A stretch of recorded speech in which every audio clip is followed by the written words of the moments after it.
자, 우리 친구들 이번 시간에는요. 교통수단의 발달과 생활 모습의 변화와 관련된 서술형 평가 함께 확인해 보도록 할게요. 1번 문제입니다. 자, 다음 옛날에 교통수단을 보고 물음에 답하시오 라고 묻고 있어요. 가마, 수레, 뗏목, 돛담배 4개의 옛날 교통수단이 나와 있습니다.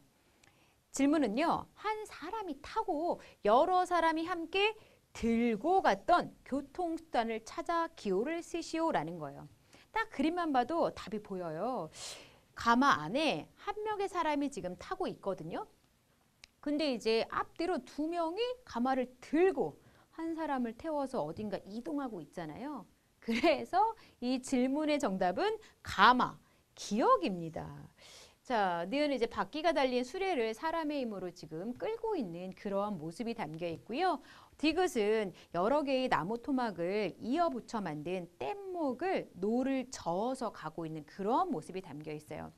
리을은 돛을 단 배를 이용해서 바람의 힘으로 어딘가 이동하고 있는 그러한 모습이 나와 있죠. 근데 바람만의 힘으로는 제 방향으로 못 가는 경우가 있기 때문에 지금 뱃사공이 노를 제 방향으로 젓고 있는 그러한 모습이 함께 담겨 있는 겁니다. 자, 옛날의 교통수단들 그 모습 다시 정리되었을까요? 그러면 두 번째 서술형 문제로 넘어갈게요.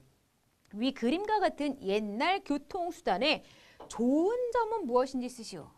옛날 교통수단들은요, 뭐 나무, 돌, 뭐 이런 것을 재료로 해서 만들어집니다. 자연을 재료로 해서 만든 거죠. 그리고 사람, 동물, 자연의 힘을 이용해서 움직여요.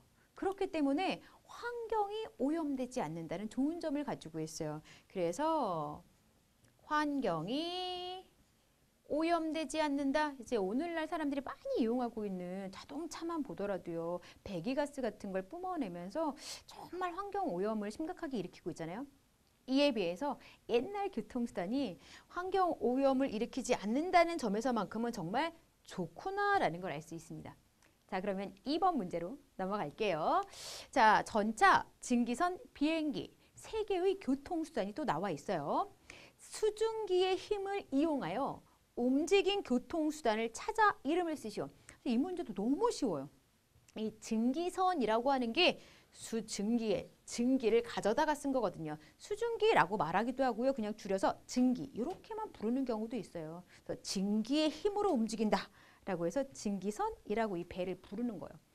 증기의 힘으로 움직이는 기관차, 즉 기차는 증기기관차 이렇게 부르곤 합니다. 아, 이런 걸 통해서 정답은 증기선이라는 게 쉽게 확인이 돼요. 자, 그러면 관련된 서술형 문제로 넘어갈 텐데요. 지금 전차, 증기선, 비행기 3개의 교통수단이 나와 있는데 이 교통수단들의 공통점은 무엇인지 쓰래요. 3개의 교통수단은 기계의 힘을 이용한 초기의 교통수단입니다. 오늘날 우리들이 타고 다니는 교통수단들은요. 기계의 힘을 다 이용하고 있어요.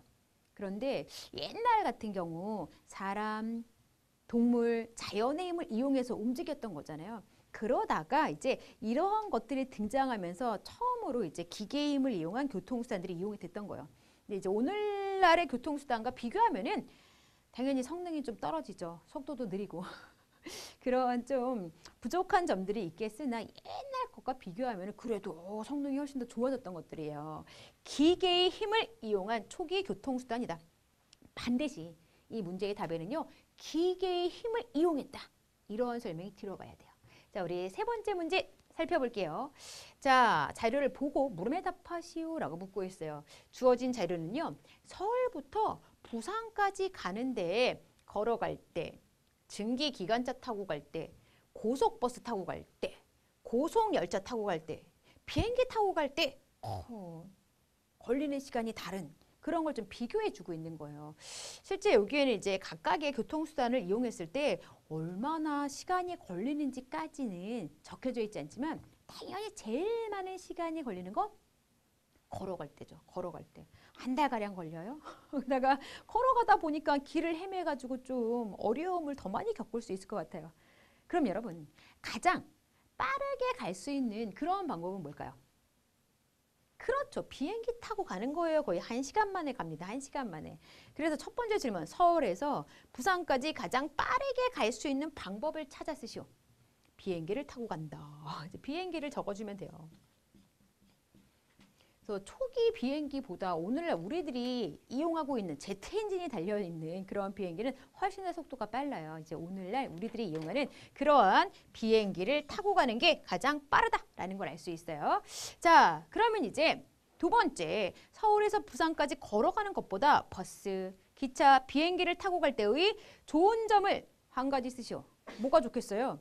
당연히 걸어갈 때보다 빨리 갈 수 있겠죠.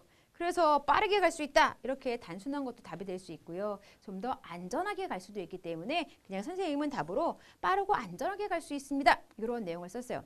더불어서 힘들지 않게 갈 수 있습니다. 라고 표현을 좀 바꿀 수도 있겠죠. 자, 이제 네 번째 마지막 문제 풀어볼게요. 대화를 읽고 물음에 답하시오. 준서가 민지랑 이야기를 나누고 있어요. 민지요, 주말에 속초에 갔었다던데 뭐가 가장 재미있었니? 이걸 탄 것이 재미있었어. 육지 양쪽에 묶은 세 줄을 사람이 잡아당겨 움직이는 것이 신기했어. 라고 얘기를 해요. 근데 준서가 어떤 고장에서 이런 것을 이용하는 거야? 라고 지금 민지가 이용했던 교통수단이 어느 지역에서 이용되는지 묻고 있어요. 그러자 민지가 이러한 교통수단은 이러한 고장에서 이용돼 라고 대답을 했을 텐데 다 빈칸으로 처리되어 있어요.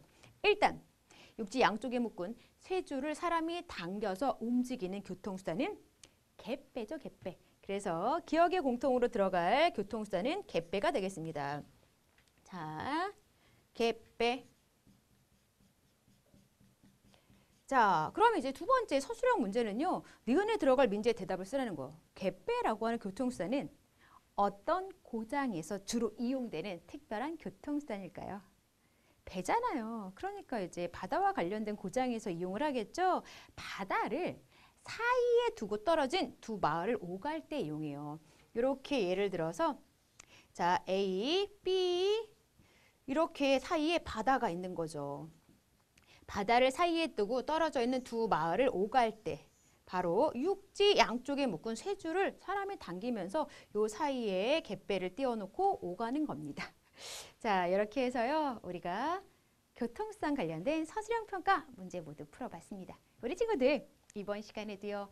열심히 공부하느라고 수고 많았습니다.